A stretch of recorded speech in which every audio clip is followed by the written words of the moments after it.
Bandiraɓe mi salmini on. Bisimilla mon e sen men YouTube he. Jokke e wadde abonné. Pular ne wiya haalnam sehil mami haalanma holi an. Ɗum firti ko ɓe gondataɓe ina battina e gurdam ma. Ina wiye soɗa yaada e alɗuɓe joyo ko an wattiɓe jeegomo. Saɗa yaada e hakkilanteɓe joyo ko an wattiɓe jeegomo. Saɗa yaada e ɓamtiɓe joyo ko an wattiɓe jeegomo. Kono kadi saɗa yaada e boniraɓe joyo ko an wattiɓe jeegomo. Wadde wattu hakkille no feewi ɓe jaadataɓe e tamo gondata e maɓɓe o, sabu ɗum ene battina e gurdam ma. Yonti cuɓoɗaɓe jaadata ganda ɓe poɗɗa yaadude e ɓe fotani yaadude.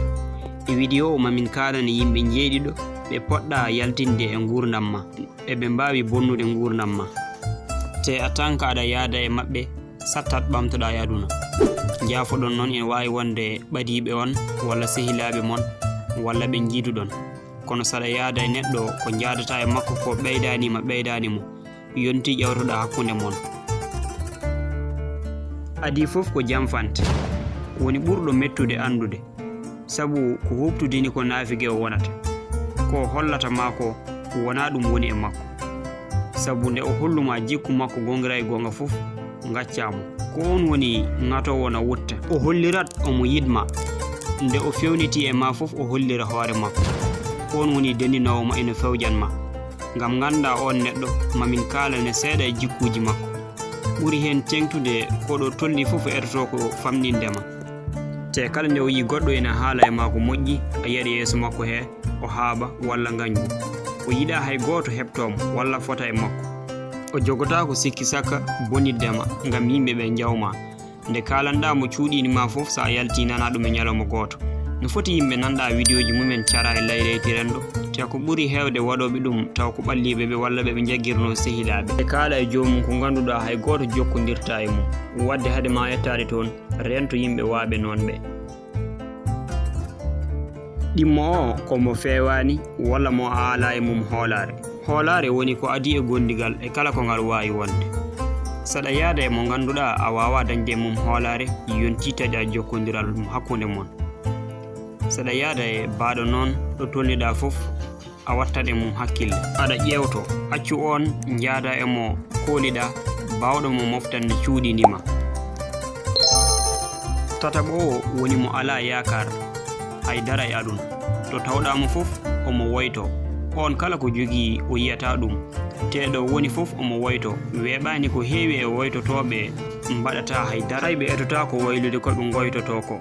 Neɗɗo on woni kala ko kalanɗamo o bonita. Te sa joddima e makko o haalantama ko nafatama walla ko ɓeydata tinnare ma, to jooɗi fof omo haalto walla omo aani. Neɗɗo baɗo noon o heewi joɗade no wiya somi dañan no naggam walla mi wona kaari.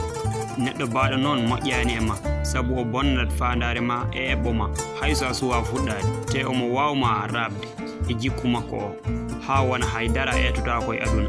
Sa yiɗi ɓamtade e aduna yaadu e momin kalantama ɗo woni mo ganduɗa sa haalani ɗum ko moƴƴani o yaltinanma hen ko moƴƴi ko.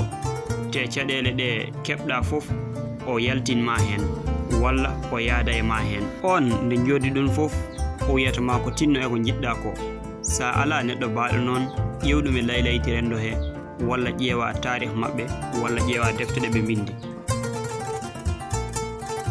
Nayaɓo o ko kala nde jiiɗamo ko hoore makko addimo. On wiyete neɗɗo haaju mum woni neɗɗo intérêt. Ɓen saaha fof eɓe jaggi ko an tan foti waɗandeɓe, an foti noddudeɓe, an foti ƴewdeɓe, an foti walludeɓe. Nde ɓe cohluma fof ɓe jiima. Nde cohluɗaɓe fof a yiyataɓe, manam ko an tan naftataɓe kono kamɓe ɓe nafatama. Saɗa yaada e baɗo noon min mbawma wiide ko ɗaccumo. So wiyama jaadiɗo ko tawa omo wawma wallude e hunde walla nde cohluɗamo fof jiyamo. Wadde ko ɓuri ko gacca oya, sabu o alanama nafoore. Joyaɓo o komo yiɗa waylare gurdam mum walla o parani pour ɓamtade. So woni aɗa tolniɗa fo aɗa eto aɗa tinni e ɓamtude hoore ma ngam bayla aduna ma, sabu ene wiye ɗiɗo ɓe kawrata e hunde. Yaadude e baɗo noon way kono jiiɗa yaade rewo jahda e jahowo wargo. A meɗata yettade sabu to jahata to o yahani toon. a wiyata a yiɗi ɓamtade mbiya aɗa yaada e mo ganduɗa parani hay taɓade taɓal gotal gam yarude yeeso. jeegoɓo o woni neɗɗo mo ganduɗa yadata e ma e ko gonɗa ko, kono o etoto wayludema ha mbaya no wayni.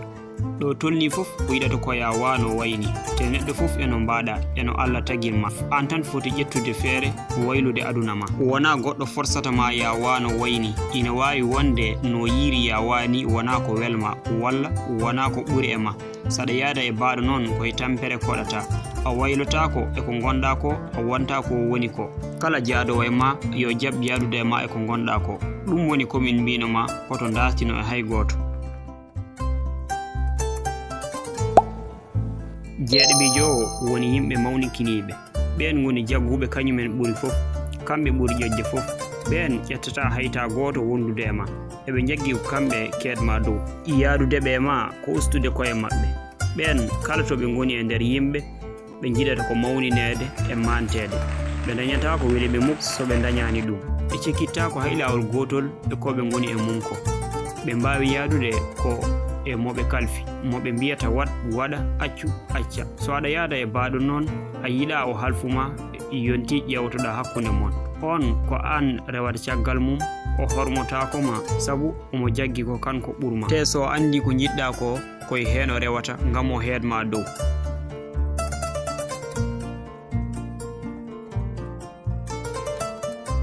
caggal nde jeɓɗa vidéo ha gasi, miɗen ñagoma mbaɗa abonné, mbaɗa aimé vidéo, mbaɗa partage bel woɓɓe naftoro hen. ha samedi garowo so gueno haaji.